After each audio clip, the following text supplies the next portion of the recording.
Hello, welcome to the Bet Helper betting preview. The game we're going to be looking at now is Denmark versus Japan. It's the last group game in Group E.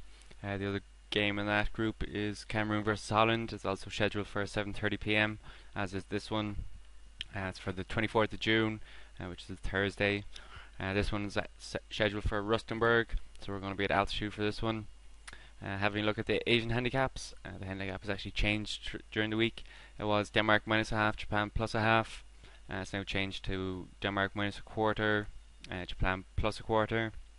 The odds are for Denmark at this new handicap are actually flat, while the odds at this handicap for Japan are actually drifting slightly. So we might see a handicap change again, back out to 0.5. The reason for the handicap change was for a bit of support for Japan, plus half a goal. Having a look at the unders and overs market, the handicap here is 2.25, so they're expecting 2 goals here in this one, but not 3. The odds on this are actually shortening, so we might see that actually change to 2.5 goals. So we'll have to see tomorrow if it actually does. Having a look at the betting exchanges now, the betting exchanges have Denmark flat at 2.26. They have Japan flat at 3.65, while the draws flat at 3.45, and the over 2.5 goal market is also flat. It's at 2.34, so the unders are clearly the favourites there in that one.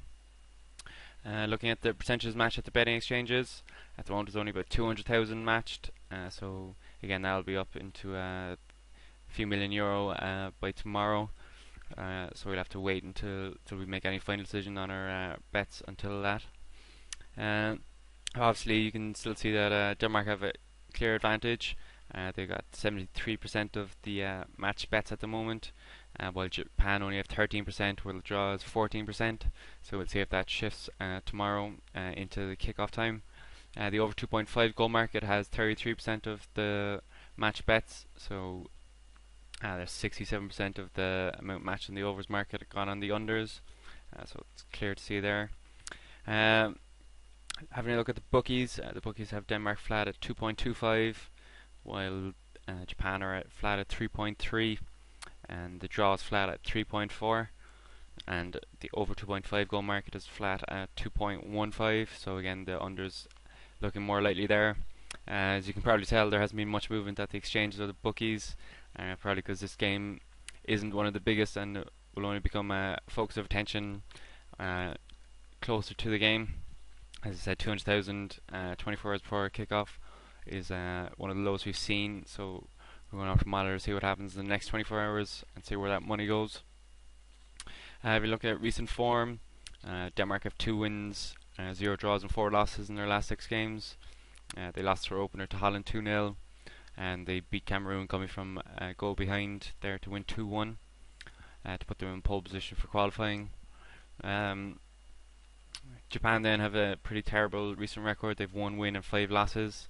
That 1 win came against Cameroon, where they scored with their only shot on target. They lost 1-0 then to Holland, 1-0. So there hasn't been many goals in their games, but I expect there to be more than 1-0 in this one.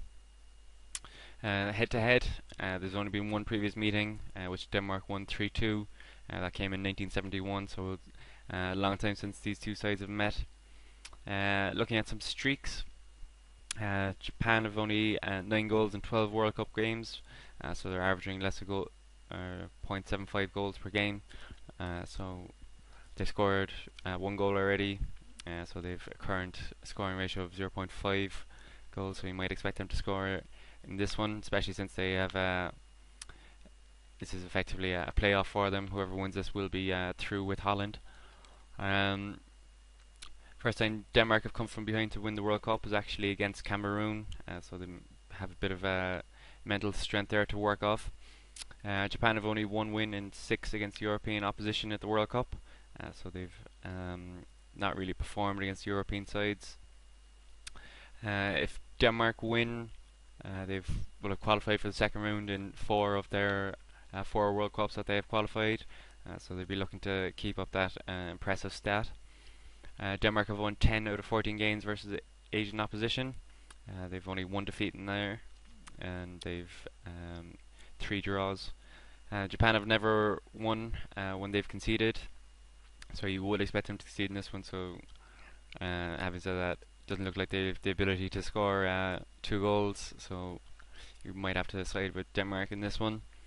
Denmark have never missed a penalty. Obviously, it's not at the qualifying stages yet, so they won't be penalties in this game. But if they do get one, then you'd expect them to score it.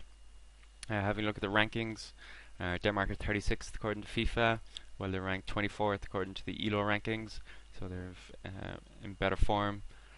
Having a look at Japan, they're 45th according to FIFA, while they're 43rd according to the ELO rankings. So they're good qualifying there, helping them on that. The referee for this one is Jerome Damon. He's from South Africa. He actually refed the New Zealand versus Slovakia game early in the World Cup. He gave 3 yellows in that, so not overly active in that game. He's ref 44 international games. He's given 172 yellows, giving an average of 3.91 yellows per game. So that's only marginally higher than average. He only gave 3 out last time, so that is helping that. He's given 9 red cards, giving an average of 0.2 reds per game, and he's given 7 penalties, giving an average of 0.16 penalties per game, so about average there for those two. There's no real injury worries for either side that we're aware of, so both coaches will have a full selection to pick from. The only question will be in terms of tactics and formations. Looking at goals scored in qualification, Denmark have an average of 1.6 goals scored per game, while they only concede an average of 0.5 goals per game. So they've pretty good defence. They have been unlucky with the goals they have conceded in this World Cup. One of them being no goal against Holland. Their goal they conceded against Cameroon was a lapse concentration from Christian Poulsen as they tried to, for some reason, try to play it out from their own defence casually, but a plain pass went straight to a Cameroon player. Let's have a look at the probabilities. The computer probabilities for Denmark have them on 61%, so that's a pretty strong rating there for them. Japan have a 25% chance of victory, so it's decent enough for Japan. While the draw comes in at 14%, so it's again lower than what we'll see at the bookmakers. So looking at the bookmakers' implied probabilities based on their odds, gives Denmark a 44% chance of victory. So that's considerably lower than the 61% are based on our computer probabilities. So again, you might look at that as Denmark being value. Japan have 27% chance of victory, so that's compared to 25 on our computer probabilities, so that's about right for them.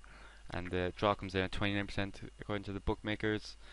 So that's about twice what we saw on the computer probabilities, which we have grown accustomed to, with the bookmakers having lower odds on the draw. So in terms of suggestions, we'll have to look at the Asian handicap market, see if the handicap changes again, which I think it might. Might see some support for Denmark, which will drive up the handicap back to them giving up half a goal, while Japan would be on the receiving end of half a goal. The unders probably look to the over 2 goal market. At the moment, doesn't really look like there's going to be 2.5 goals in this game, so we'll have to monitor that. In terms of the referee, he doesn't really seem to like to get involved too much, only when he has to, so we won't have any bets on the penalties, red cards or yellow card market.